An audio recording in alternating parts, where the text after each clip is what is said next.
Bienvenidos a una nueva cita de psicoanálisis, es decir, a mi canal llamado Citas de Psicoanálisis.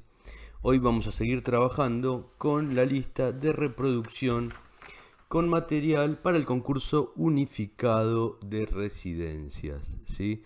Es un material que fue incluido para el 2021, es decir, año 2021, pero muy posiblemente siga vigente en los próximos años, dada la importancia y actualidad de este material, con lo cual vamos a realizar una lectura hoy, una lectura con algún que otro comentario, pero básicamente una lectura para aquellos que tienen que estudiar este material. Como siempre, les sirve escuchar el video, verlo, como paso previo antes de ir al texto. Eso potencia muchísimo las lecturas que ustedes pueden llegar a dar al material en sí mismo. Es el material ubicado en el punto 7 de la bibliografía orientadora para el examen, ¿sí? Es un PDF que se llama Violencia de Género, conceptos, marco normativo y criterios para la actuación en el ámbito de la salud.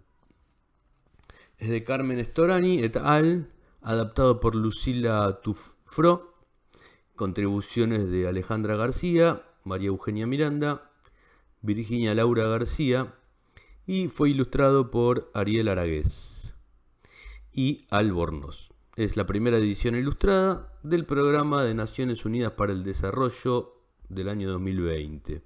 Y vamos a leer de las tres unidades que contiene o de todas las unidades que contiene el PDF, vamos a leer la número 2 y la número 3. Por lo tanto, sin más dilación, vamos al material y hagamos lo que tenemos que hacer juntos. Vamos hacia allá.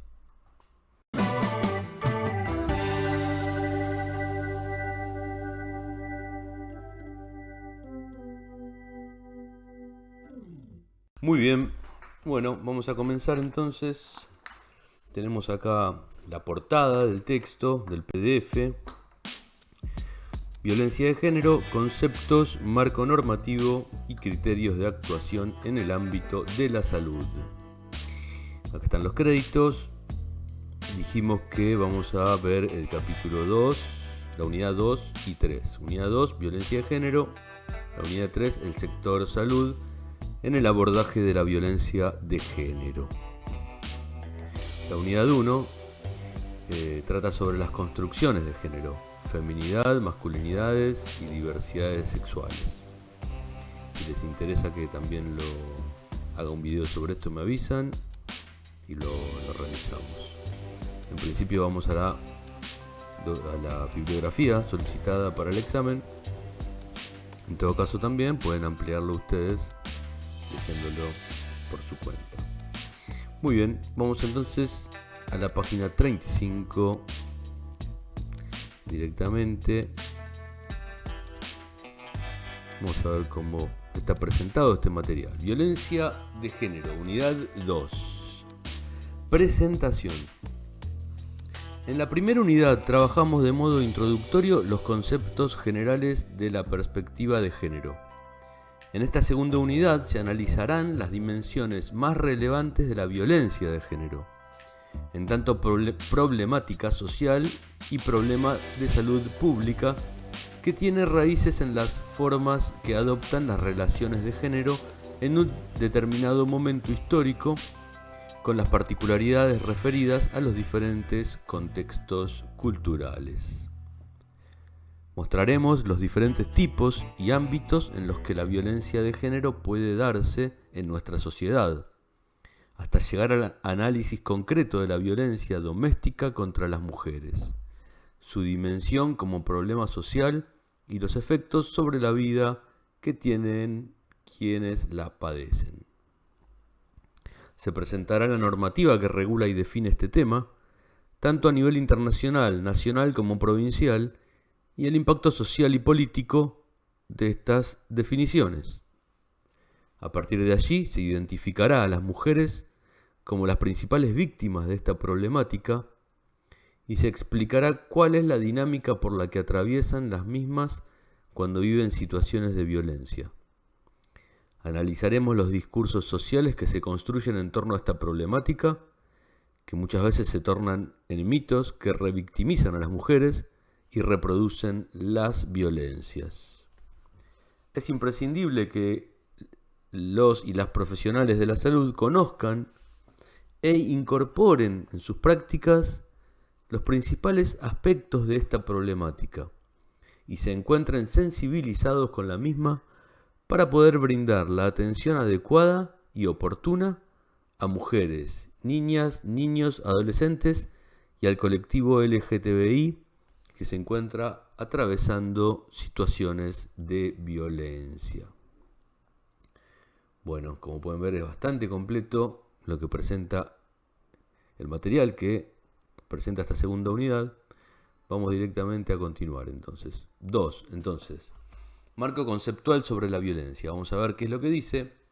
En el punto 2.1 dice entonces, violencia de género y violencia contra las mujeres. Todo análisis referido a las relaciones de género pone en evidencia las desigualdades que existen entre las personas según la construcción sexo-género que cada uno o una tenga. Así, varones, mujeres y personas trans vivencian de modo muy distinto su estar en el mundo, su desarrollo personal y las posibilidades que se le habilitan o dificultan según esta construcción. Como hemos visto en la unidad anterior, lo femenino y lo masculino son atributos construidos culturalmente, que se encuentran jerarquizados, ¿sí? Aquello asociado a lo masculino, que sería la fuerza, la potencia, la racionalidad, el riesgo, esto claro que históricamente construido, no posee la misma valoración social que aquello asociado a lo femenino, debilidad, sensibilidad, temor. Todo esto en función de cómo se ha construido hasta ahora, se han relacionado, digamos, estas características a lo masculino y a lo femenino. Todas las relaciones entre las personas están atravesadas por esta representación y valoración desigual entre lo femenino y lo masculino. Esto es importante, ¿no? Porque todos tenemos conceptos, concepciones, valoraciones sobre lo femenino y lo masculino que operan constantemente en nuestra relación con el mundo y las otras personas, las actividades, las elecciones que hacemos o dejamos de hacer. Bien, es a partir de esta jerarquización simbólica que se sostiene y reproduce la jerarquización en el resto de las esferas de la vida. Bueno, esto es bien didáctico, dado que el siguiente punto es el siguiente. ¿Qué significa esto?, pregunta el texto. ¿Qué significa que a partir de las construcciones simbólicas, la jerarquización simbólica históricamente determinada, se reproduce en el resto de las esferas de la vida esta concepción en cuanto a los valores de lo que es lo femenino y lo masculino? ¿Qué significa esto? Bueno, seguimos. Todos los días, al relacionarnos varones y mujeres, volvemos a reproducir las jerarquías y valoraciones diferenciadas de los géneros y lo hacemos de un modo que suele pasar inadvertido porque lo consideramos natural. La valoración desigual de los atributos considerados femeninos y masculinos es la fuente de las desigualdades entre los géneros.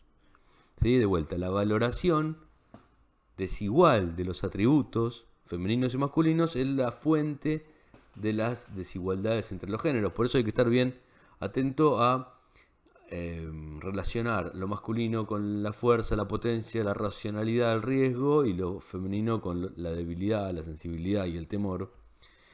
Estar bien atento a cuando uno está generando, propiciando, sosteniendo, continuando este tipo de relaciones entre los atributos y los géneros, tal como vienen por default hasta ahora en la historia de Occidente, principalmente, ¿no?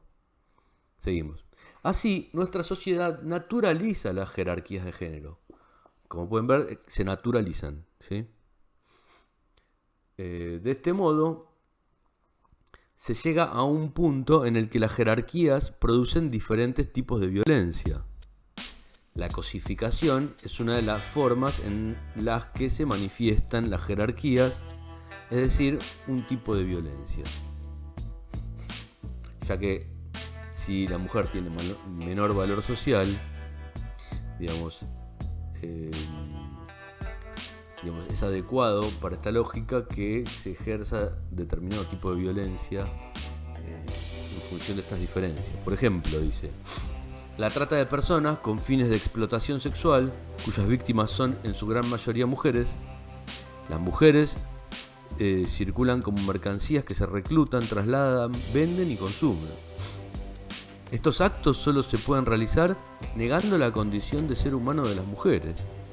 Incluso el acto de consumir cuerpos con el fin de satisfacer el deseo sexual de los varones puede realizarse a partir de esta jerarquía de género subyacente. En síntesis, la distinta valoración de los atributos considerados femeninos y masculinos es la fuente de las desigualdades entre los géneros. Los estereotipos de género reproducen estos atributos, generando un sistema que se recrea. De vuelta, los estereotipos de género son los que reproducen estos atributos, estas valoraciones, generando un sistema que se recrea cada vez. A ver el cuadrito, hay un cuadro acá en la página 37 que dice, como pueden ver, distinta valoración de atributos femeninos y masculinos produce estereotipos de género que reproducen los atributos y se produce a su vez sistemas de desigualdad entre los géneros que a su vez retroalimenta sobre los estereotipos de género que reproducen los atributos y retroalimenta además sobre las distintas valoraciones de atributos femeninos y masculinos, con lo cual es un bucle el que se produce, una retroalimentación negativa que hace que estas valoraciones, estos estereotipos de género, sostengan y produzcan los sistemas de desigualdad entre los géneros, ¿sí? Bien. Veamos qué dice después, un ejemplo más. Vamos a ver cómo lo utiliza. Un ejemplo. Los varones no pueden controlar sus impulsos sexuales, por lo que deben ser satisfechos. Las mujeres son pasivas.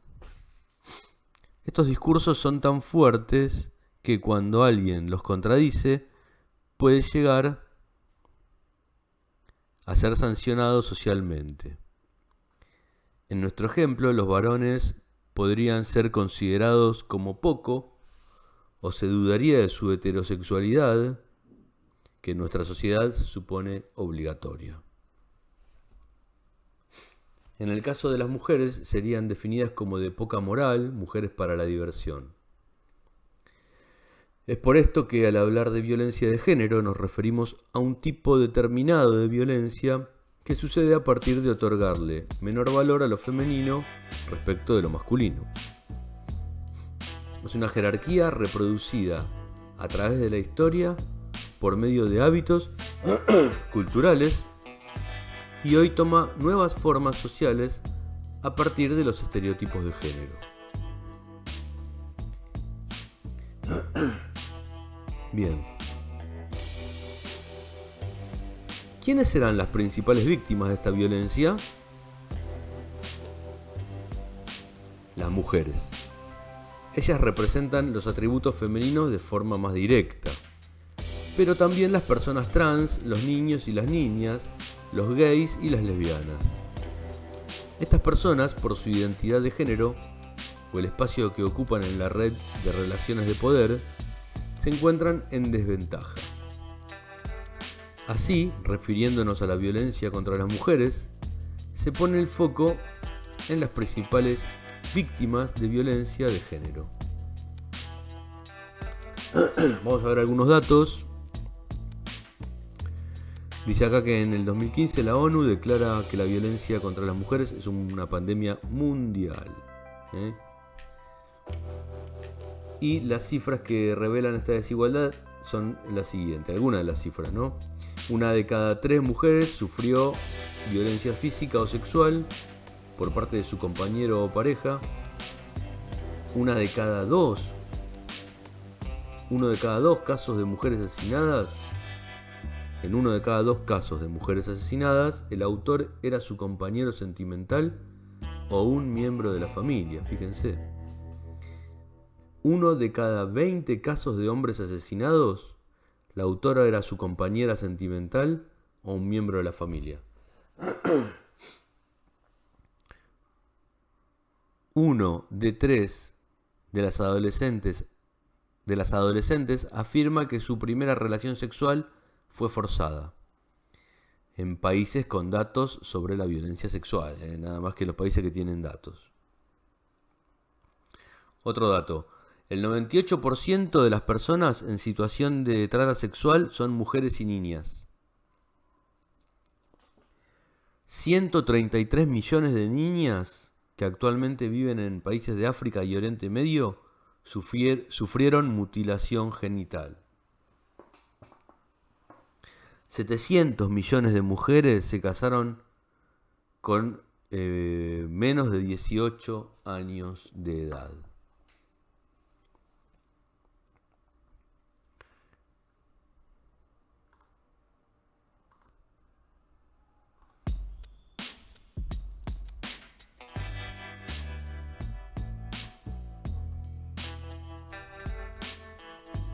Bueno, continuamos. 2.2. Reconocimiento y lucha por la igualdad. ¿Por qué se habla cada vez más de la violencia contra las mujeres? Cada vez más se escucha esta pregunta, como si fuera un problema de los últimos tiempos. Sin embargo, no se trata de una cuestión nueva en términos históricos. Se habla de la igualdad entre varones y mujeres como si fuera un hecho logrado, un éxito de la sociedad moderna. Aunque solo por existir la violencia contra las mujeres, debemos decir que la igualdad todavía es una deuda social. Veamos algunos datos mundiales sobre la participación de las mujeres en la población activa. Mundialmente, el sueldo de las mujeres es 24% inferior al de los varones. Las mujeres tienen menores probabilidades de cobrar una pensión en la vejez. Muy pocas trabajadoras acceden a servicios de guardería o cuidado infantil organizados en los países desarrollados. Sin embargo, hay avances en el tema. El haber instalado el tema de la violencia en la sociedad indica que las jerarquías de género comienzan a ser cuestionadas y desnaturalizadas. Muy bien, un poco de historia, vamos a intercalar un poco de historia. Dice así: gracias a la militancia del movimiento feminista y de mujeres de fines de los 60 y 70, encontramos que se politiza la violencia que históricamente sufrían las mujeres en sus cuerpos, en el hogar y en las instituciones. Así queda expresado en la afirmación de Kate Millett: lo personal es político, que la dijo en 1969. Estos reclamos se instalan y cobran cada vez mayor espacio en la agenda de políticas de Estado y de los organismos internacionales como la ONU, la OEA y el Parlamento Europeo, quienes se pronuncian acerca de la problemática, declarando que debe ser tratada como una política concreta, tal como queda reflejado en documentos como la CEDAW de 1979 y la Convención de Belém o Belém do Pará del 94, que analizaremos en los próximos apartados, ¿sí? Por lo tanto, fue importante la militancia del movimiento feminista entre los 60 y los 70, ¿sí? Porque generó avances, reconocimientos. Fue un movimiento político que produjo resultados. Muy bien, ¿desde cuándo existe la violencia de género? Bueno, la respuesta es desde siempre. La violencia de género y la violencia contra las mujeres no son problemáticas actuales, siempre existieron. Pero es recién en los últimos años que se entienden como un problema social. Hay que recordar que durante mucho tiempo las mujeres se beneficiaron con algunos derechos por extensión, es decir, por ser cónyuges de un ciudadano hombre.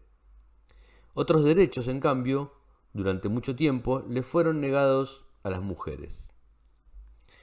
Por ejemplo, el sufragio fue reconocido en nuestro país a mediados del siglo XX, en 1947 recién. Para los más jóvenes que no saben este dato, las mujeres no votaban antes de 1947 en nuestro país, solo votaban los hombres. La patria potestad de sus hijos. La igualdad jurídica se pensó a partir de los derechos de los varones. De esta manera no se contemplaban las necesidades específicas de las mujeres, sino que éstas quedaban invisibilizadas. Así se hace cada vez más evidente la siguiente relación ilustrada en el cuadro de la página 40. La cultura patriarcal impacta, produce la dominación masculina sobre lo femenino y esta, a su vez, habilita la violencia de género, que es el tema sobre el que estamos hablando.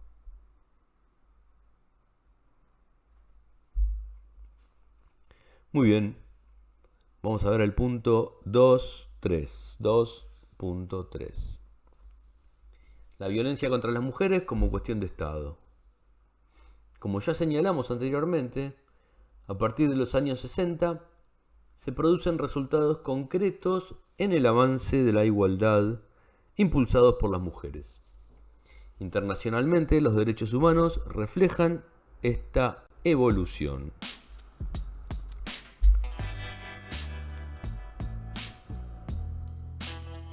En los años 70 la ONU declara el diseño de las mujeres. 1975-1985. El objetivo es promover la igualdad, el desarrollo y la paz entre los seres humanos y entre los pueblos, con la incorporación plena de las mujeres y la vigencia efectiva de sus derechos. Esta iniciativa sentó las bases para que se aprueben resoluciones y declaraciones en favor de la igualdad de las mujeres en el sistema internacional de derechos humanos. Estos documentos sentaron las bases para que comenzaran a aprobarse en el sistema internacional de derechos humanos resoluciones, declaraciones y exhortaciones en favor de la igualdad de las mujeres, además de expresar su posición contra estos temas.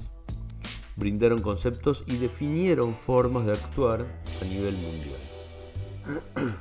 Los dos más importantes son las declaraciones que surgen en la Convención sobre la eliminación de todas las formas de discriminación contra la mujer. Esa es las siglas CEDAW con W al final. Y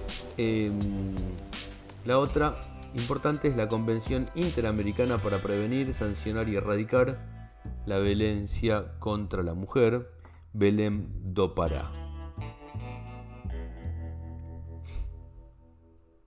Entonces vamos a repasar los puntos de estas dos convenciones.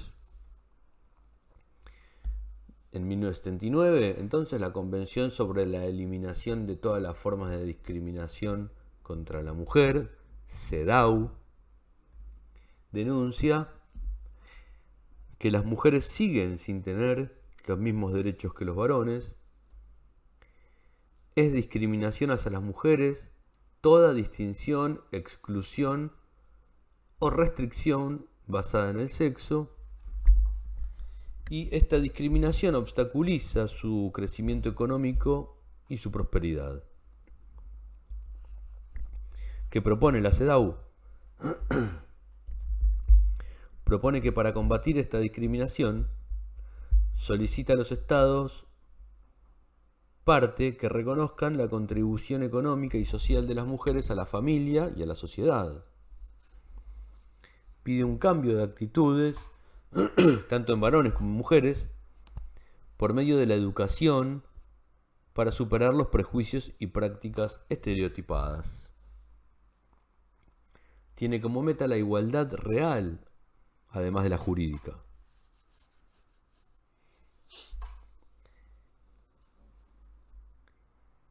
¿Sí? O sea que hace estas peticiones, estas propuestas. Continuamos.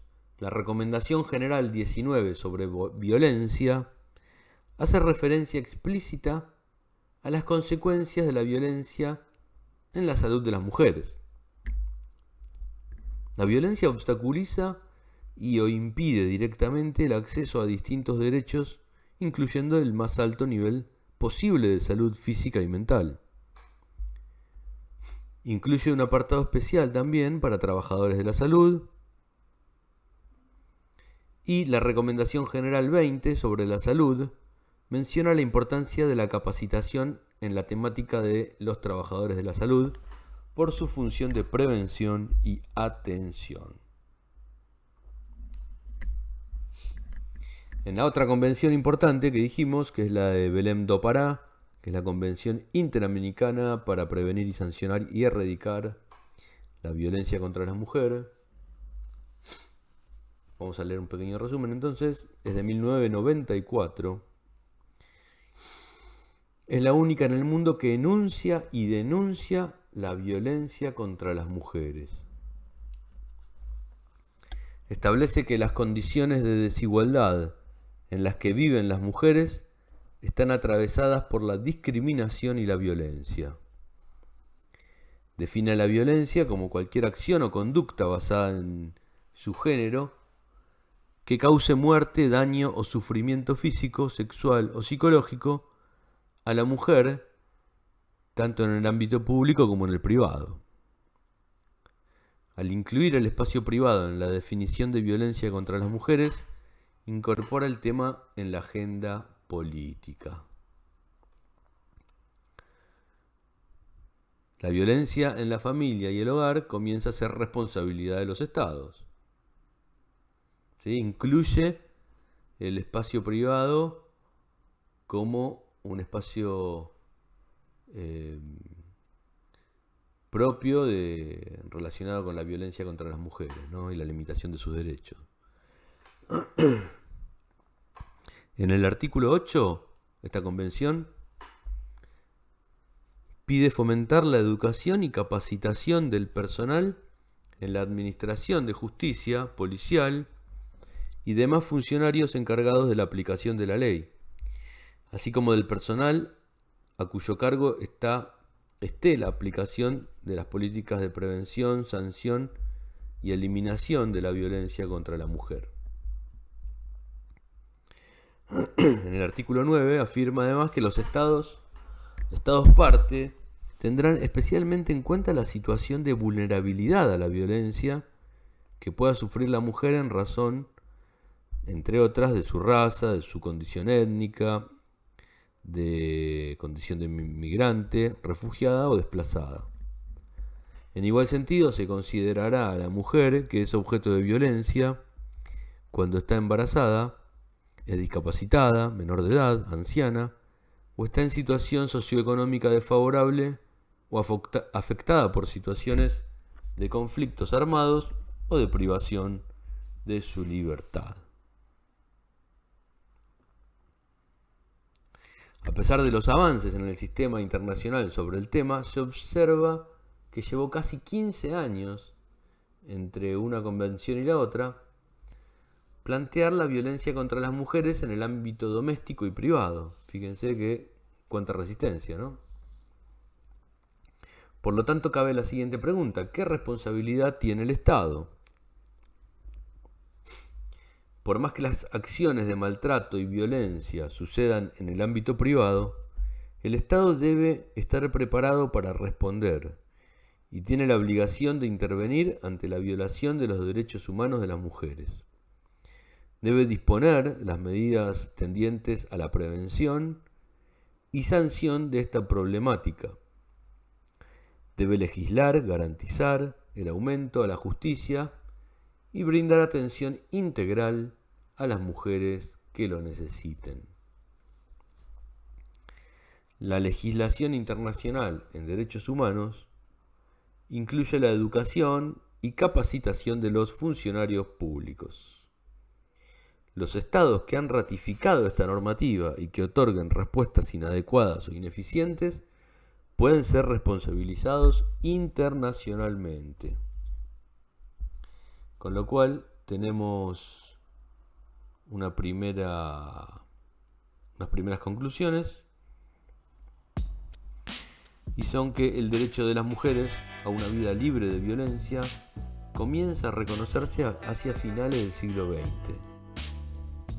Esto se debe a las múltiples declaraciones de la comunidad internacional sobre la situación de vulnerabilidad en la que se encuentran las mujeres debido a su género, su origen étnico-racial, edad, clase socioeconómica, discapacidad u orientación sexual, entre otros motivos.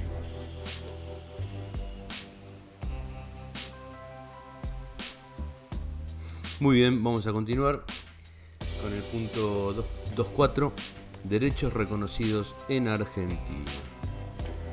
En el marco de la reforma de la Constitución Nacional Argentina en el 94, Argentina incorpora una serie de tratados internacionales, entre ellos la CEDAW, con rango superior a las leyes, comprometiéndose de esta forma a ir adecuando progresivamente la normativa nacional y las políticas públicas en las temáticas abordadas por los mismos a los estándares internacionales de derechos humanos.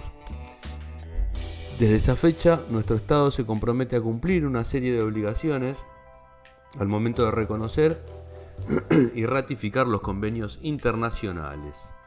Como parte de esas obligaciones, se sancionaron diversas leyes que permiten avanzar hacia la igualdad de género, y las principales de ellas son la protección integral de los derechos de niños, niñas y adolescentes, la protección integral para prevenir, sancionar y erradicar la violencia contra las mujeres en los ámbitos en que desarrollen sus relaciones interpersonales, reformas al Código Penal, matrimonio igualitario, identidad de género. Muy bien. Vamos a ver las leyes. Tenemos la ley 26.673, que es la ley de creación del Programa Nacional de Salud Sexual y Procreación Responsable, ¿sí? Que sancionada en el 2003, se crea este programa en el ámbito del Ministerio de Salud, cuyos objetivos principales son alcanzar para la población el nivel más elevado de salud sexual y procreación responsable, con el fin de que pueda adoptar decisiones libres de discriminación, coacción o violencia, disminuir la bimortalidad materno-infantil, prevenir embarazos no deseados, promover la salud sexual de los adolescentes, contribuir a la prevención y detección precoz de enfermedades de transmisión sexual y patología genital y mamarias. Garantizar a toda la población el acceso a la información, orientación, métodos y prestaciones de servicios referidos a la salud sexual y procreación responsable. Potenciar la participación femenina en la toma de decisiones relativas a la salud sexual y procreación responsable. Muy bien. La siguiente, tenemos la ley 26.061, que es la ley de protección integral de los derechos de niños, niñas y adolescentes, dictada en el 2005, que protege integralmente a los derechos de niñas, niños y adolescentes que se encuentren en el territorio argentino, garantizando el ejercicio de los derechos reconocidos en las leyes nacionales y en los tratados internacionales. Después tenemos la ley 26.485, que es la ley de protección integral para prevenir, sancionar y erradicar la violencia contra las mujeres en los ámbitos en que se desarrollen sus relaciones interpersonales, sancionada en el 2009 bajo las recomendaciones internacionales, y protege los derechos de las mujeres a vivir una vida sin violencia. Después tenemos la ley 26842, que es la ley de prevención y sanción de la trata de personas y asistencia a sus víctimas. Sancionada en el 2012, que es una ley que amplía las condenas para los delitos de trata y acelera el proceso judicial. Elimina el consentimiento de la víctima como elemento culpable para el responsable de promover la prostitución y explotar a las víctimas. También crea un Consejo Federal para la lucha contra la trata y un Comité Ejecutivo para la asistencia a la víctima. Reconoce el delito como federal y amplía los derechos de las víctimas. Muy bien. Después tenemos la ley 26791, que incluye reformas al Código Penal, sancionada en el 2013, define la figura del femicidio. ¿Sí? Que es el crimen de una mujer como consecuencia de la violencia de género, puntualmente. Tiene penas previstas para este tipo de delito, como la reclusión o prisión perpetua, para quien matare a una mujer cuando el hecho sea perpetrado por un hombre y mediare la violencia de género. Después tenemos la ley 27452 de reparación económica para hijos e hijas de víctimas de violencia de género, sancionada en el 2018, hace muy poquito. Otorga una reparación económica para hijos e hijas de víctimas de femicidios o asesinatos de alguno de los progenitores en manos del otro. Consiste en un haber jubilatorio mínimo mensual con incrementos móviles y está destinado a personas menores de 21 años o con discapacidad, siendo retroactiva al momento de la comisión del crimen. Después tenemos la ley 27499, que es la famosa ley Micaela, de capacitación obligatoria en género para todas las personas que integran los 3 poderes del Estado. También sancionada en 2018 y establece la capacitación obligatoria en la temática de género y violencia contra las mujeres para todas las personas que se desempeñan en la función pública en todos sus niveles y jerarquías en los poderes ejecutivo, legislativo y judicial de la nación.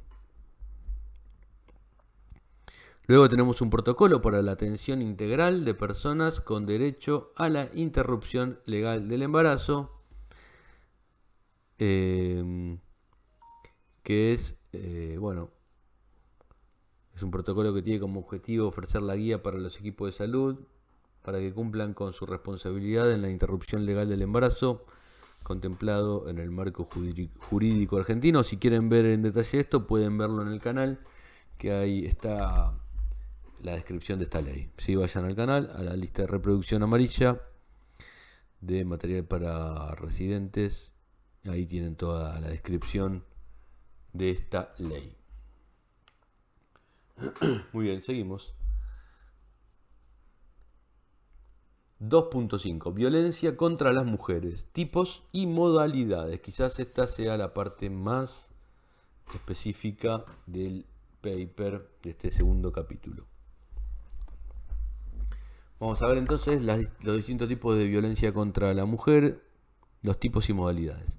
La normativa que analizamos en el apartado anterior brindan al Estado las herramientas necesarias para el diseño de políticas y medidas destinadas a desarticular la violencia, una problemática que tiene sus orígenes en aspectos culturales de nuestra sociedad. Las respuestas no pueden ni deben ser simples. Se requiere la coordinación de múltiples mecanismos del Estado que sean capaces de dar soluciones inmediatas y eficaces ante la urgencia de las situaciones. Como funcionarios y funcionarias públicos y públicas, tenemos la obligación de conocer la definición, magnitud e impacto del problema para brindar respuestas a las medidas de lo que estamos enfrentando. Analizaremos entonces en detalle la Ley 26485, que brinda conceptos importantes para prevenir, sancionar y erradicar la violencia contra las mujeres. Especifica que la violencia puede darse tanto en el ámbito público como en el privado. Define la violencia contra las mujeres como aquella que se ejerce a partir de una relación desigual de poder y que afecta la vida, la libertad, dignidad, integridad física, psicológica, sexual, económica o patrimonial de las mujeres, como así también su seguridad personal. Además, define que la violencia contra las mujeres puede ejercerse tanto de manera directa como indirecta. Vamos a ver esta distinción. La violencia directa es cuando hay un evento, un hecho concreto, hay un actor que ejerce la violencia, es la acción física y manifiesta contra una persona que deviene en objeto de esa violencia. Un ejemplo es la violencia conyugal o una violación. Luego tenemos la violencia indirecta, también llamada violencia estructural. Es un proceso latente donde no hay un actor definido. Es una estructura social violenta que deja marcas en el cuerpo, en la psiquis, etc. Ejemplos de ello es la desigualdad de oportunidades, la división sexual del trabajo, la feminización de la pobreza, la diferencia social. La violencia estructural o indirecta puede ser ejecutada desde el Estado o por sus agentes, cada vez que se ponga a las mujeres en una relación desigual de poder respecto de los varones, por acción u omisión, intencional o involuntariamente. Con relación desigual de poder, se refiere al sistema jerárquico en que se producen las relaciones de género. La ley promueve el tratamiento efectivo de la violencia hacia las mujeres y la eliminación de los patrones socioculturales que la reproducen. La misma ley incluye los tipos de violencia a los que están expuestas las mujeres. Por ejemplo, la violencia física, que ya dijimos, la ejercida directamente contra el cuerpo de las mujeres, produciendo dolor, daño o cualquier otra forma de maltrato o agresión que afecte su integridad física, que incluye lesiones graves, empujones, pellizcos, tirones de pelo, patadas, etc. Después tenemos la violencia psicológica, que causa daño emocional y disminución de la autoestima, perjudica y perturba el pleno desarrollo personal y busca degradar o controlar las acciones, comportamientos, creencias y decisiones de las mujeres. Por ejemplo, la amenaza, el acoso, el hostigamiento, la restricción, humillación, deshonra, descrédito, exigencia de obediencia o sumisión. También la limitación verbal, persecución, insultos, celos excesivos, chantaje, ridiculización, explotación y limitación del derecho de circulación. Otra forma de violencia es el silencio, la indiferencia o el abandono, ignorando a la mujer y no respondiendo sus preguntas.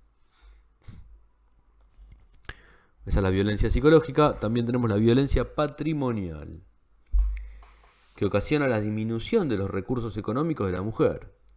Sucede cuando el varón se apropia y administra los recursos producidos por la mujer, cuando el varón niega o restringe recursos para la subsistencia familiar, cuando es él quien decide solo la forma de administrar ingresos y gastos del hogar. La pérdida, sustracción, destrucción, retención o distracción indebida de objetos, de instrumentos de trabajo, de documentos personales. La limitación o control de los ingresos de las mujeres, así como la percepción de un salario menor por la igual tarea dentro de un mismo lugar de trabajo. Todo eso es la violencia patrimonial. Se observa que las mujeres víctimas de la violencia de género son víctimas de más de un tipo de violencia a la vez, pues estas formas de violencia se encuentran en permanente interacción. Por ejemplo, la violencia física también impacta en la psiquis de la mujer. A su vez, las consecuencias de los golpes pueden provocar ausentismo laboral o pérdida de empleo, ocasionando así una disminución en el patrimonio de la mujer. La violencia sexual es siempre violencia física y psicológica a la vez. Muy bien, continuamos. ¿Cómo se identifica la violencia simbólica? Es la más difícil de identificar. Se transmite a lo largo de generaciones y resulta natural en nuestros hábitos y cultura. Es la base de todas las otras violencias. ¿Sí? Atención, la violencia simbólica es la base de todas las otras violencias y los ejemplos más comunes son las frases, por ejemplo, los niños no lloran o las niñas no juegan a la pelota. No la pensemos como un tipo de violencia, ya que no pareciera generar grandes daños o consecuencias. Sin embargo, se trata de la base, o sea, el espacio simbólico a partir del cual todos los otros tipos de violencia se sostienen y reproducen. Todos estos tipos de violencia pueden darse de distintas maneras o en diferentes ámbitos. En el artículo 6 de la ley se enumeran estos espacios posibles. Vamos a repasarlos.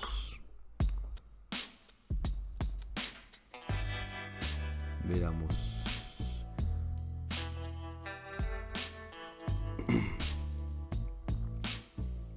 Muy bien, continuamos. Tenemos entonces los espacios posibles donde podemos encontrar la violencia simbólica. Las distintas formas de violencia, ¿no?, que surgen a partir de la violencia simbólica. Tenemos primero la violencia doméstica, que es ejercida contra las mujeres por un integrante del grupo familiar. No importa el lugar donde ocurra, daña la dignidad, la libertad y el bienestar, la integridad física, psicológica, sexual, económica o patrimonial de la mujer. El grupo familiar es el originado en el parentesco, sea por consanguinidad o por afinidad, el matrimonio, las uniones de hecho y las parejas o noviazgo. Por ejemplo, la violencia ejercida en el matrimonio, en las uniones de hechos o en las parejas y noviazgo, incluyendo las relaciones actuales o finales, estén o no conviviendo. La violencia institucional, por otro lado, es la perpetrada por los funcionarios o profesionales, personal y agente perteneciente a cualquier órgano, ente o institución pública, y tiene como fin retardar, obstaculizar o impedir que las mujeres tengan acceso a las políticas públicas y ejerzan los derechos previstos en la ley. Bueno, por ejemplo, la violencia que se ejerce en los partidos políticos, sindicatos, organizaciones empresariales, deportivas y de la sociedad civil, incumplimiento en los cupos, en el Congreso o en los partidos políticos, la no contratación de mujeres en edad fértil, etc. Luego tenemos la violencia laboral, que discrimina a las mujeres en los ámbitos de trabajo públicos o privados, obstaculizando su acceso al empleo, contratación, ascenso, estabilidad o permanencia. Exigencia de requisitos sobre su estado civil, maternidad, edad, apariencia física o la realización de test de embarazo. Cuando las mujeres no reciben, por ejemplo, igual remuneración por iguales tareas o funciones que los varones. Cuando hay hostigamiento psicológico en forma sistemática con el fin de lograr la exclusión laboral. Muy bien. Veamos ahora la violencia contra la libertad reproductiva. Se trata de la vulneración del derecho a la salud reproductiva. El Estado debe garantizar el acceso y el derecho a la información completa para que las mujeres decidan sobre su salud reproductiva, permitiéndoles elegir si tener o no hijos, cuándo y con qué intervalo. Un ejemplo es cuando se limita o dificulta el acceso a un método anticonceptivo conveniente, por medio de negar, restringir o ocultar información al respecto. Luego tenemos la violencia obstétrica, que la ejerce el personal de salud sobre el cuerpo y los procesos reproductivos de las mujeres. Como ya señalamos, muchos de los derechos contemplados en este tema están contenidos en la Ley 25929 de parto humanizado, sancionada en el 2004 y reglamentada en el 2015. Un ejemplo es cuando se somete a las mujeres a un trato deshumanizado, humillante, que las infantiliza, maltrata o las excluye de decisiones fundamentales acerca de su embarazo y parto. Cuando existe abuso de medicalización y patologización de los procesos naturales. Otro tipo de violencia es la violencia mediática, cuya definición es la publicación o difusión de mensajes e imágenes estereotipadas en cualquier medio masivo de comunicación. Por ejemplo, tiene gran impacto por el alcance de los medios de comunicación en la población, transmitiendo mensajes e imágenes que legitiman la desigualdad de trato o construyen patrones socioculturales reproductores de la desigualdad o de violencia contra las mujeres. Exposición del cuerpo femenino como objeto de deseo que promueve la explotación de las mujeres o sus imágenes. Cuando se presenta a las mujeres como únicas referentes del hogar, del cuidado de los otros o como encarnación del mandato de la maternidad. Muy bien. Seguimos. Dimensión del problema en la Argentina. Veamos qué sucede con este problema en la Argentina. En Argentina no contamos aún con datos a nivel nacional sobre prevalencia e incidencia de la violencia basados en encuestas de población, pero es posible tener un acercamiento a la dimensión del problema a partir de información provista por registros administrativos que dan cuenta del porcentaje de mujeres que han buscado atención en algún servicio. El cuadro de la página siguiente muestra el porcentaje que corresponde a los distintos tipos y modalidades de violencia según los registros de la línea 144 de la provincia de Buenos Aires durante el año 2018. En el mismo se identifica una abrumadora mayoría de llamadas que remiten a situaciones de violencia doméstica, un 81,9%. En el mismo gráfico se registran situaciones de violencia que corresponden al resto de las modalidades en las que opera la violencia de género: institucional, laboral, contra la libertad reproductiva, mediática y obstétrica.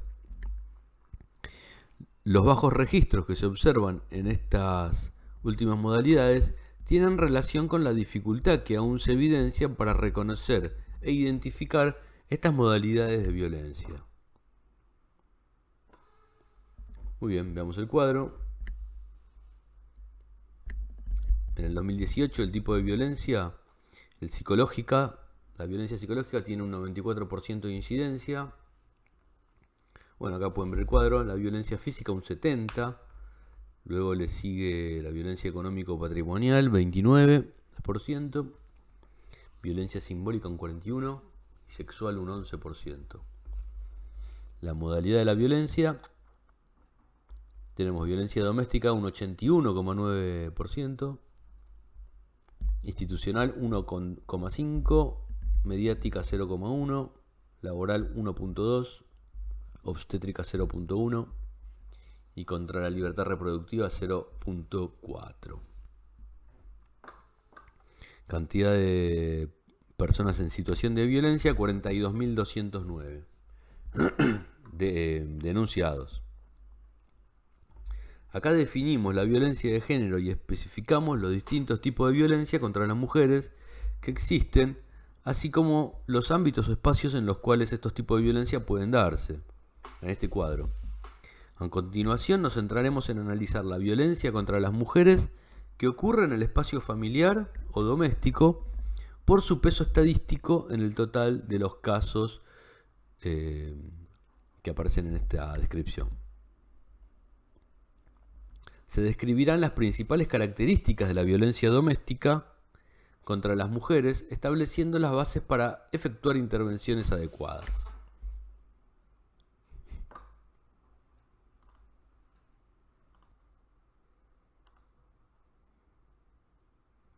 Muy bien, vamos a continuar con el punto 2.6. Violencia en el ámbito familiar o doméstico. La violencia doméstica contra las mujeres se refiere a los vínculos familiares y amorosos. Al involucrar la dimensión afectiva, se trata de un tipo de violencia muy difícil de visibilizar y abordar. Vimos que la ley define como el tipo de violencia que se ejerce contra las mujeres por un integrante del grupo familiar que daña la dignidad, la libertad y la integridad física, psicológica, sexual o económica de la persona. Es decir, la ley la define de esa manera, la violencia en el ámbito familiar o doméstico. Dentro de la violencia familiar es importante visibilizar aquella que sucede en las relaciones afectivo-sexuales. En este tipo de relaciones, la violencia es ejercida en un altísimo porcentaje, más de un 90%, por parte de varones, con quienes las mujeres que la padecen imaginaron una familia, un deseo amoroso, que hace tan peculiar el tratamiento e intervención de estas situaciones. Algunos datos muestran la situación. En promedio, el 30% de las mujeres que han tenido una relación de pareja han experimentado algún tipo de violencia física o sexual por parte de su compañero. A nivel mundial, hasta un 38% de los asesinatos de mujeres ha sido cometido por sus respectivas parejas. Y dentro de los datos alarmantes podemos ubicar que un 81% de las víctimas de homicidio mundial son varones. En el contexto familiar y de relaciones de pareja, las mujeres tienen un riesgo mucho mayor que los varones. 2/3 de las víctimas de los homicidios cometidos por compañeros íntimos o familiares son mujeres. El 58% de todas las víctimas femeninas en 2017 fueron asesinadas por sus compañeros íntimos o familiares. Muy bien, pasamos al punto 2.7, entonces, que es la dinámica de la violencia doméstica contra las mujeres. Es el ciclo de la violencia, lo que vamos a ver ahora, tan importante de poder identificar con claridad. Se llama así, ciclo de la violencia, a las relaciones de violencia en las parejas o relaciones sexoafectivas. Estas muestran una dinámica particular y una secuencia repetitiva. Se desarrollan en 3 fases con una duración que dependerá de cada pareja, aunque el tiempo entre una y otra suele acortarse a medida que se prolonga la relación violenta y aumentará su intensidad en cada nueva fase o episodio. La primera parte es la acumulación de tensión, que produce un estallido agudo donde se produce la violencia, y por último hay una luna de miel, una reconciliación que habilita la posibilidad de generar nuevamente la acumulación de tensión, el estallido agudo, la luna de miel y así sucesivamente. Muy bien, vamos a ver las 3 fases. La primera fase, la acumulación de tensión. Abundan los celos expresados a través del control en las salidas, la vestimenta, los encuentros con amigos o la familia. También las salidas en solitario suelen requerir la solicitud de permisos. Es una fase de violencia sutil, generalmente psicológica. Suele manifestarse en forma de chistes o comentarios descalificadores hacia la mujer. Las prácticas violentas se justifican confundiéndolas con celos y el control con el amor profundo y verdadero, volviéndose algo natural con el tiempo, ¿sí? O sea, las prácticas violentas se justifican diciendo que es amor profundo y verdadero, ¿verdad? Esta confusión hace que al comienzo de una relación sea más difícil distinguir los vínculos violentos, ya que se cree que estas actitudes son por amor y por la aparente necesidad de tener cerca a la persona amada, de preocuparse por ella. En esta fase la mujer intenta hacer lo que el varón desea, aunque no pueda conformarlo, culpándose a sí misma por ello. Es decir, en esta fase la mujer intenta hacer lo que el varón le dice, aunque en general no puede llegar a conformarlo, por lo que finalmente se culpa a sí misma, la mujer, por no lograrlo. Comienza a observarse algunos incidentes menores que suelen ser ignorados por la mujer, quien piensa que conseguirá restablecer la armonía si logra satisfacer todas las exigencias del compañero. En esta etapa, ella confía en poder evitar el incremento de tensión. Los efectos graves que empiezan a evidenciarse son que la mujer se aísla socialmente, es persuadida de dejar de trabajar, de no frecuentar a su familia, o es la propia mujer quien prefiere no mostrarse para ocultar socialmente lo que le pasa. La culpa y la vergüenza hacen que no pueda hablar sobre este tema con su entorno, y vive de esta manera una situación de fragilidad que la lleva a justificar las conductas violentas de su pareja por posibles problemas laborales o por el alcohol. A la vez espera que se modifiquen estas situaciones para que el agresor cambie la actitud que ella interpreta como momentánea.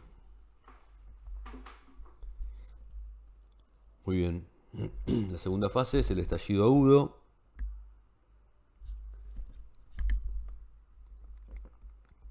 Se produce cuando la violencia que se expresaba en forma latente se expresa en un estallido violento a través de la violencia física. A medida que pasa el tiempo, es más grave cómo se manifiesta. Al principio son empujones o zamarreos, hasta llegar a los golpes de puño, las patadas e incluso el uso de armas o cuchillos, palos, etc. El estallido violento sucede de manera inevitable. La mujer no puede hacer nada para impedirlo. Cualquier motivo, hasta el más trivial, puede generar la impredecible situación de violencia manifiesta. El golpeador no acepta su responsabilidad en el episodio violento, aunque sí suele reconocer que a veces pierde el control de sus actos. Hace responsable de sus acciones a la mujer, que lo enloquece o que no le demuestra confianza o que le falta el respeto. También suele echar la culpa a ciertos factores externos como las peleas familiares, laborales, económicos o consumos problemáticos de sustancias. A medida que esta situación se prolonga en el tiempo, la fragilidad de la mujer aumenta, haciéndola dudar cada vez más de sus propias percepciones. Por lo que es muy importante la intervención externa en esta fase. Generalmente, luego del estallido violento, hay cierto distanciamiento, al menos momentáneo, con el agresor. Esto permite a la víctima llegar a una guardia médica, acceder a un servicio de urgencia telefónica o hacer algún pedido de ayuda o acceder a la comisaría a realizar una denuncia. Que la mujer pueda tomar fuerzas en esta situación para pedir la intervención de testigos o personas que tomen conocimiento de lo sucedido puede en esta fase hacer posible la salida.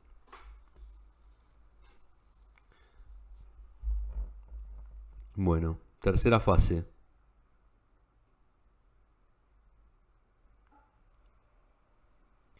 La luna de miel.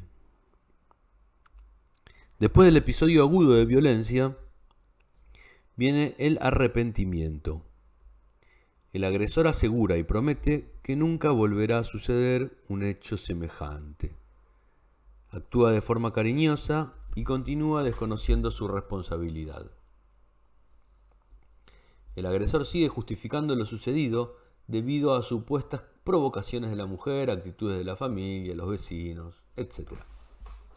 Excusas. La mujer, que ya se encuentra en una situación de extrema vulnerabilidad, tiende a creer estas justificaciones y sigue culpándose por las acciones de su pareja.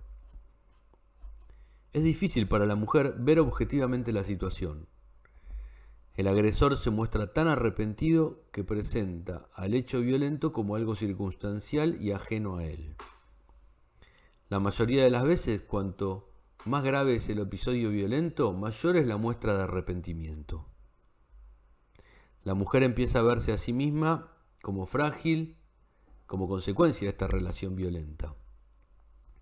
Le cuesta confiar en sus aptitudes y capacidades para vivir una vida autónoma, y esto se agrava si no logra salir del círculo en el cual se encuentra envuelta. La falta de apoyos externos o de ingresos económicos propios le hacen más difícil esa salida, y más aún si hay hijos de por medio. En esta fase, los mandatos culturales cobran un papel importante.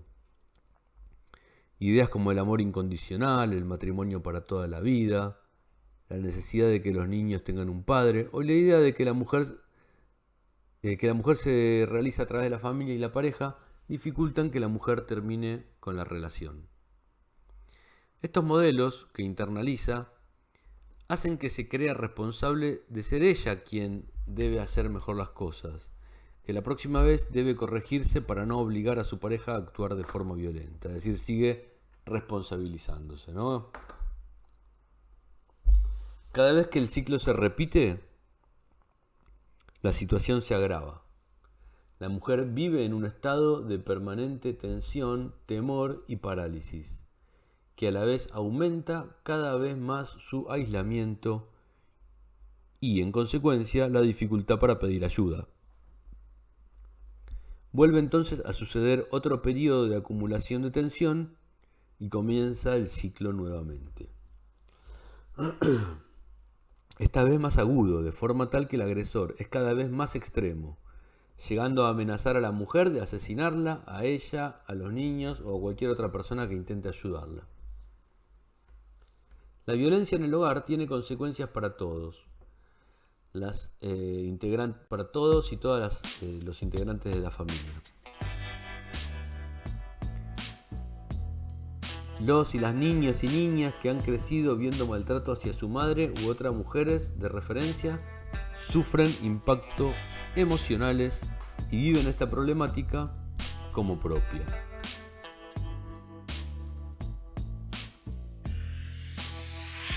Bueno, continuamos entonces con el punto 2.7.2. Ruta crítica. Es el proceso de salida de una situación de violencia intrafamiliar, donde la posición de la mujer es de extrema vulnerabilidad. Es la etapa en la cual la mujer decide terminar con el vínculo violento y se enfrenta a sus propios miedos, vergüenzas y culpa, así como a cuestiones económicas o familiares.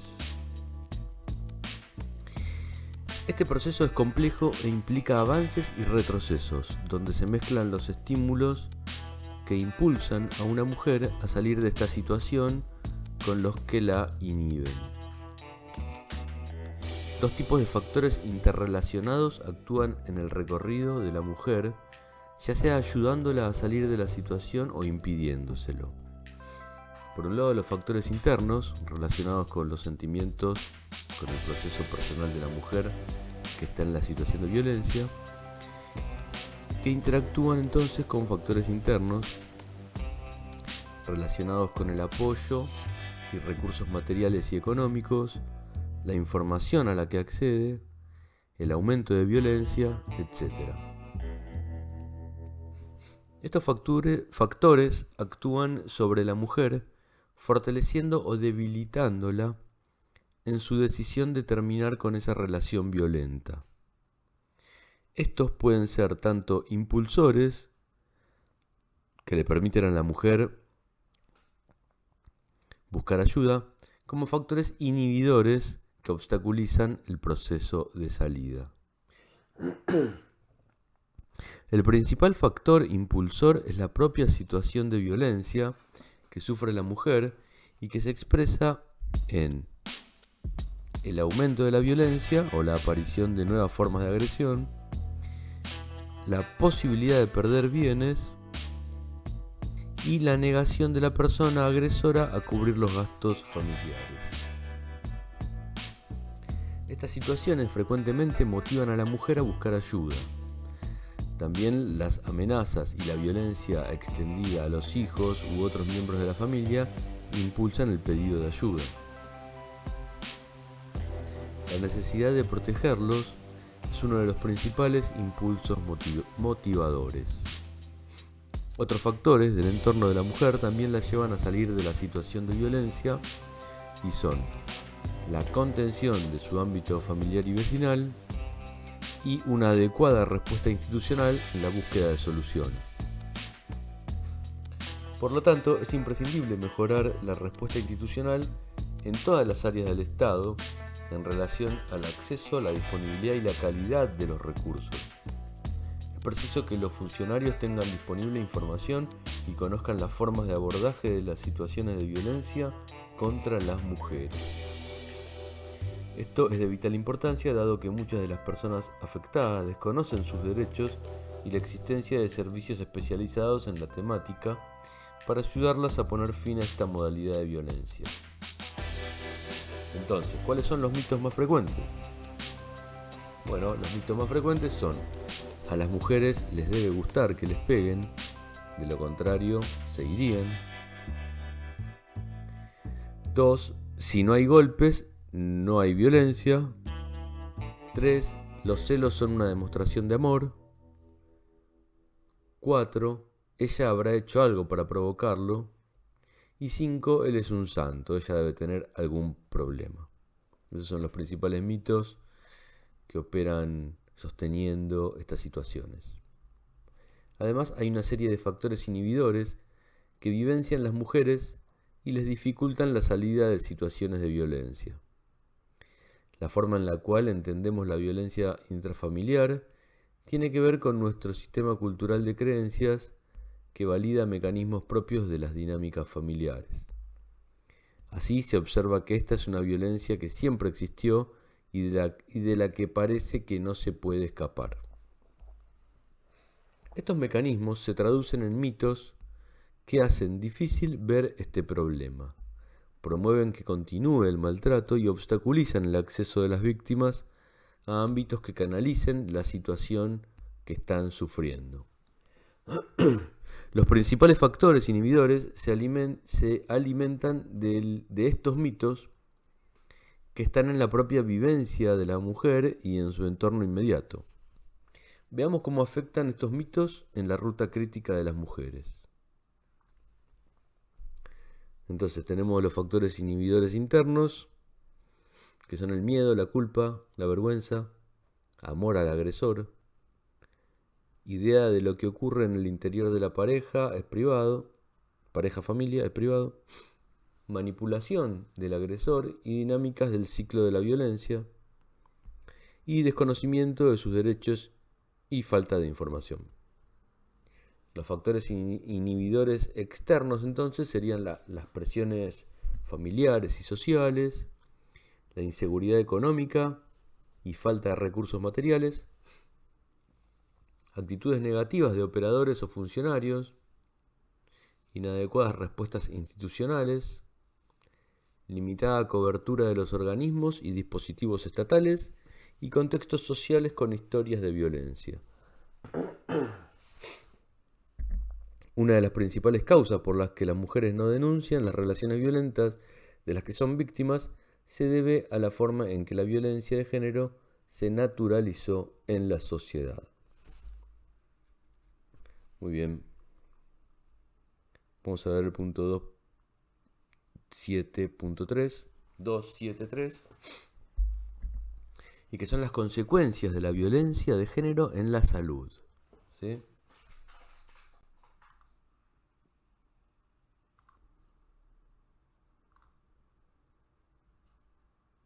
Consecuencias de la violencia de género en la salud, tomando como base el protocolo común para la actuación sanitaria ante la violencia de género propuesto por el Ministerio de Sanidad y Consumo de España, podemos identificar las principales consecuencias de la violencia de género en la salud de las mujeres. Las consecuencias fatales, por supuesto, la muerte, femicidio, suicidio, homicidio. Consecuencias en la salud física, lesiones diversas, contusiones, traumatismos, heridas, quemaduras que pueden producir discapacidad, deterioro funcional, síntomas físicos inespecíficos, por ejemplo cefaleas, peor estado de salud en general. Consecuencias en condiciones crónicas de salud, dolor crónico, síndrome del intestino irritable, otros trastornos gastrointestinales, quejas somáticas. Consecuencias en salud sexual y reproductiva, tenemos que por relaciones sexuales forzadas hay pérdida del deseo sexual, trastornos menstruales, infecciones de transmisión sexual, incluido el VIH-Sida, sangrado y fibrosis vaginal, dispareunia, dolor pélvico crónico, infección urinaria, embarazo no planeado. Por maltrato durante el embarazo, hemorragia vaginal, amenaza de aborto, muerte fetal, parto prematuro o bajo peso al nacer. Consecuencias en la salud psíquica. Tenemos depresión, ansiedad, trastornos del sueño, trastorno por estrés postraumático, trastornos de la conducta alimentaria, intento de suicidio, abuso de alcohol, drogas y psicofármacos. Y en la salud social podemos ubicar aislamiento social, pérdida de empleo, ausentismo laboral, disminución del número de días de vida saludable. Consecuencias en la salud de las hijas e hijos, riesgo de alteración de su desarrollo integral, sentimientos de amenaza, dificultades de aprendizaje y socialización, adopción de comportamientos de sumisión o violencia con sus compañeros y compañeros, mayor frecuencia de enfermedades psicosomáticas, con frecuencia son víctimas de maltrato por parte del padre, violencia transgeneracional con alta tolerancia a situaciones de violencia, y la violencia puede también afectar a otras personas dependientes de la mujer y que convivan con ella, no solo a los hijos.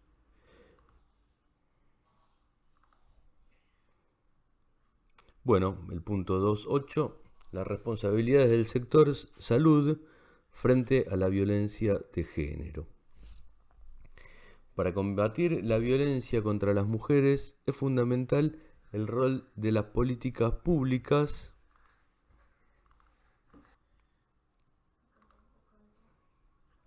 entonces decía que para combatir la violencia contra las mujeres es fundamental el rol de las políticas públicas, de los organismos defensores de los derechos humanos y de las distintas áreas del Estado que toman contacto directo con las víctimas, entre ellas las fuerzas de seguridad. La Ley 26.485 en su artículo 7 define a los tres poderes del Estado del ámbito nacional y provincial como los responsables de adoptar las medidas necesarias para el respeto irrestricto del derecho constitucional a la igualdad entre mujeres y varones. Entre las medidas que deben adoptar los poderes del Estado, se considera la asistencia en forma integral y oportuna de las mujeres que padecen cualquier tipo de violencia, asegurándoles el acceso gratuito, rápido, transparente y eficaz a los servicios creados a tal fin, así como promover la sanción y reeducación de quienes ejercen violencia. A su vez, y dando respuesta a las obligaciones asumidas por el Estado argentino en el marco de los tratados internacionales de Derechos Humanos, el Instituto Nacional de la Mujer lanzó a mediados del 2016 el Plan Nacional de Acción para la Prevención, Asistencia y Erradicación de la Violencia contra las Mujeres 2017-2019. Este programa garantiza el derecho a las mujeres a una vida sin violencia, desarrolla 3 ejes principales, que son la formación, el fortalecimiento institucional y el monitoreo y evaluación de casos. Estos ejes afectan a todos los niveles del Estado. El plan tiene alcance federal.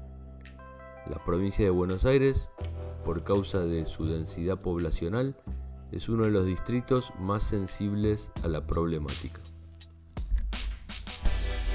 Referidos específicamente al sector salud, el plan considera necesario el diseño de protocolos de actuación que cumplan con los siguientes estándares mínimos de actuación que deben adecuarse a los distintos contextos. Primero, la formación permanente de todo el personal de los centros de salud y hospitales, orientados a visibilizar la violencia de género como un problema de salud pública. Incorporar en la práctica médica indicadores que permitan visibilizar la violencia de género como un problema de salud.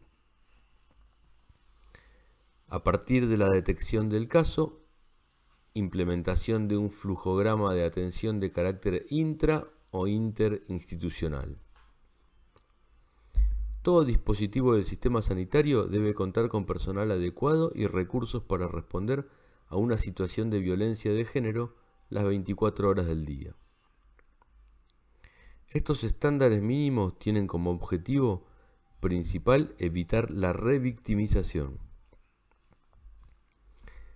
Para cumplir con lo sugerido, se considera primordial que las instituciones apliquen todos los medios necesarios para acompañar a la mujer por la situación de violencia que atraviesa.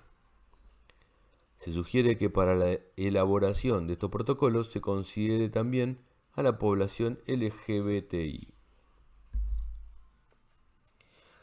Los funcionarios públicos de todas las áreas del Estado que intervienen en el proceso de la ruta crítica deben conocer la complejidad del mismo.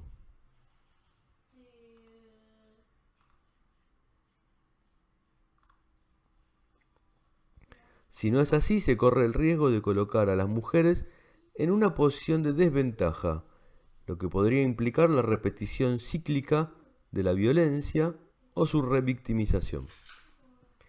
Es deber de todo funcionario realizar intervenciones que incluyan una adecuada perspectiva de género para, a partir de allí, analizar las múltiples circunstancias que llevaron a que una mujer se encuentre en esa situación de sometimiento. El primer paso hacia una intervención adecuada y exitosa es poder comprender las razones que llevan a la mujer a permanecer en la relación violenta incluso durante años, en condiciones emocionales extremadamente precarias, poniendo en riesgo seriamente su integridad física. Eso fue todo hasta aquí. Terminamos con la unidad 2. Así que quédate y mírate el próximo video, que es el de la unidad 3. Así completás la bibliografía solicitada en relación a la violencia de género para el examen de residencia. Bueno, te dejo un saludo. Nos vemos en el próximo video. Gracias.